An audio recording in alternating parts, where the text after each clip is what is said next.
Hey, Angel Reese, back in the gym, working on her pull-up, bang. Working on her midi, working on her mid-range game, 15 to 17 feet out, being able to create some space for herself. Yes, this looks embarrassingly slow. No, it is not in slow motion. This is just what we have to work with right now. Hey, Angel Reese. She's back in the gym working on her pull-up bang, her midi, and her mid-range game.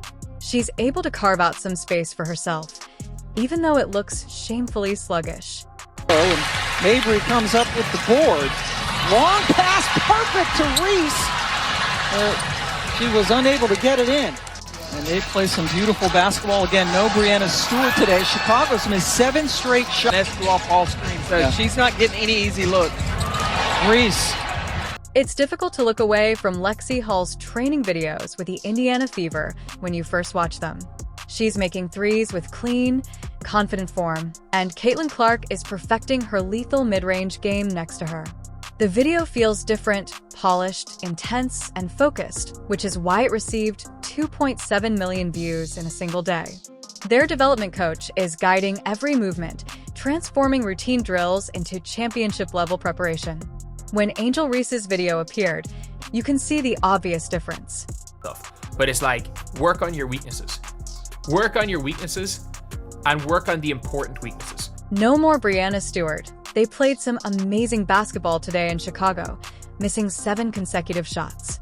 More players like kind of almost in these workouts, but they're probably doing a lot of workouts with individual players. But yeah, she's going to the basket, takes a reverse layup right there. She makes a nice off-footed finish layup, nice floater right there. Stephanie White's actually showing her what to do while being denied, coming off some fakes, which is nice, doing her like patented jump shot. Oh, she shot the ball right off. I was immediately struck with the realization that not all training methods are created equal after seeing a 6-3 post player who had trouble with basic layups the previous season practice long jumpers instead. There were no coaches present, no obvious structure, just a camera recording moves she hardly ever used in real games. What up, Fever family? It's Coach Keith Porter. Today I got Aaliyah Boston in the gym. We've been working on some footwork, getting up and down the floor. Just working on being better today. These aren't your usual look at me lifting weights posts that most WNBA players share during the off-season. Instead, the Fever are literally showing us their entire playbook for dominance next season, and basketball fans can't get enough of them. Their training isn't just regular practice videos. It's a comprehensive championship blueprint that's taking over the internet.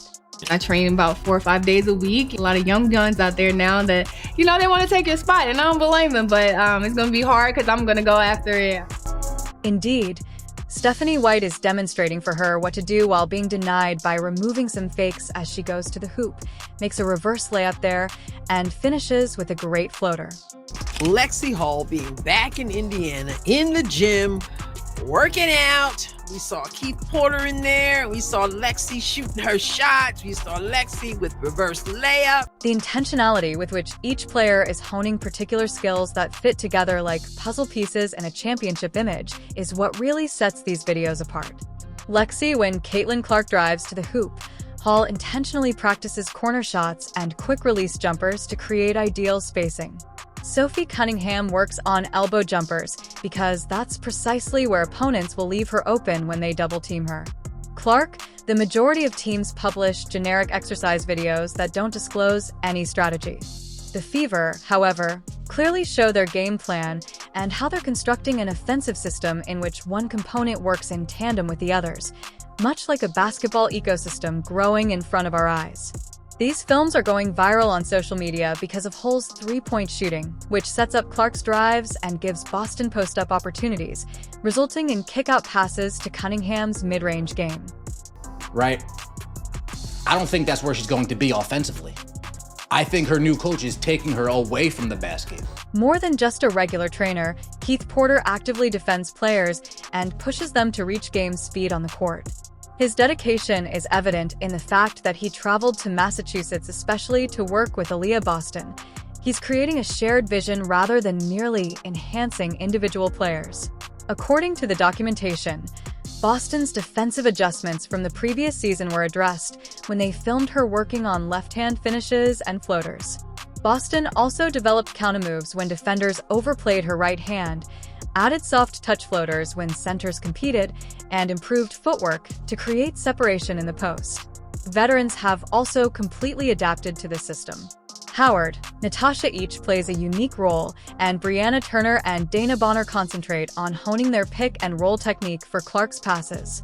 Howard works on finishes for short rolls, Turner on rim protection and vertical spacing, and Bonner on developing into that dependable corner threat when defenses collapse after having trouble with defensive rotations the previous season. The Fever now show video of particular help-side defensive scenarios. This shows a team dedicated to correcting shortcomings rather than just highlighting strengths, and their confidence in publicly expressing this speaks volumes and sends a message. They exhibit championship-level arrogance because they believe in their execution. So even if you know what's coming, you can't stop it. You get it. Put myself in his shoes and I said, you know what?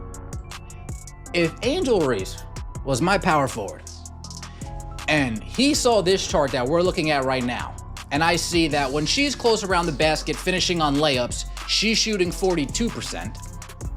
And when I see Camila Cardoso around the basket finishing on layups, bottom of the chart, folks, she's finishing at a 56% clip.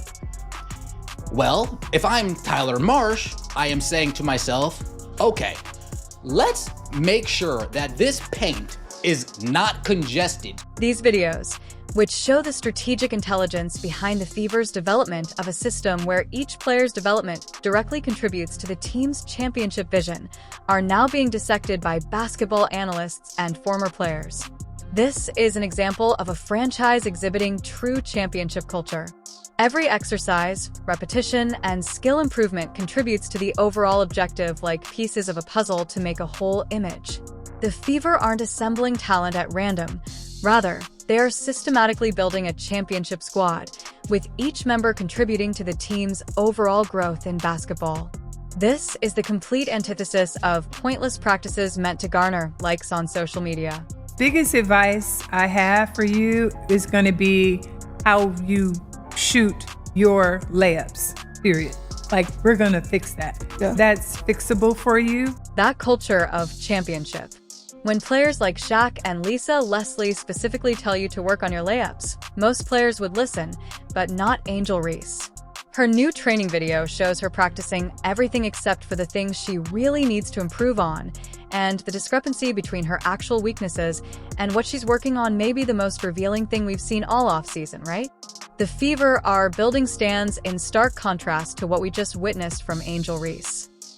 Oh, I think Ionescu brought help over on Kennedy. Carter going in underneath, and that was the chance. Inside, Cardozo. Angel Reese finally made the decision to show her admirers that she is improving after months of bouncing between podcasts and walking red carpets. The timing seems appropriate, as Indiana's progress videos are becoming more well-known. When Reese's team released their own training materials, basketball enthusiasts saw the issue right away. This is like WNBA leveling up and all eyes on her now. I think that she knows that she has to completely restructure her form because that is not the way to be efficient in the post position that she is in. At the post position that she's in, a layup is supposed to be a given. She needs to improve her touch around the rim, like all over the place, but she seems to take these desperation shots. What if my power forward, Angel Reese, noticed the chart we're currently viewing and noticed that she's shooting 42% when she's close to the basket and makes layups? Additionally, Camila Cardoso is at the bottom of the chart, finishing at 56% when I see her around the basket making layups. She is, it's more than a fact, she is not good at layups. But I was looking at her stats, so I jotted some down right here, and she shoots an abysmal 39% from the field.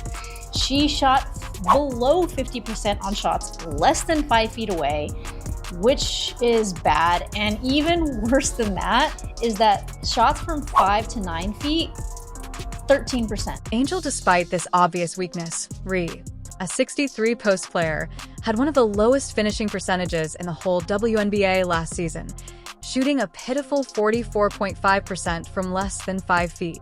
Her video shows her practicing jump shots, three-pointers, and perimeter moves rather than finishing at the rim. Why is this coming from her PR team and not the Chicago Sky? One fan asked another why she's practicing three-pointers when she can't make layups consistently. These aren't just idle grumbles. They're real basketball concerns that mirror what basketball royalty has already told her. Two of the greatest post players in history, Shaquille O'Neal and Lisa Leslie, publicly advised Reed to concentrate on honing her layups and inside game. Great. She can get back to building that brick house on the hoop like she did last year. With her shot release, I don't know how she gets any shots off.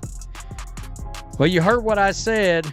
And look, the guy's being objectively just critical when it comes to basketball. With that release, how is she getting shots off? It's real slow. I mean, it's a good question. However, she seems to be disregarding their professional advice to practice shots, which she hardly ever attempts in real games. The statistics reveal more concerning information than just that 44.5% completing rate in 5T. Ree's total field goal percentage of 39.1% and her shot percentage of less than 15% from 5 to 9 feet from the hoop call for significant development in close range scoring rather than perimeter shooting.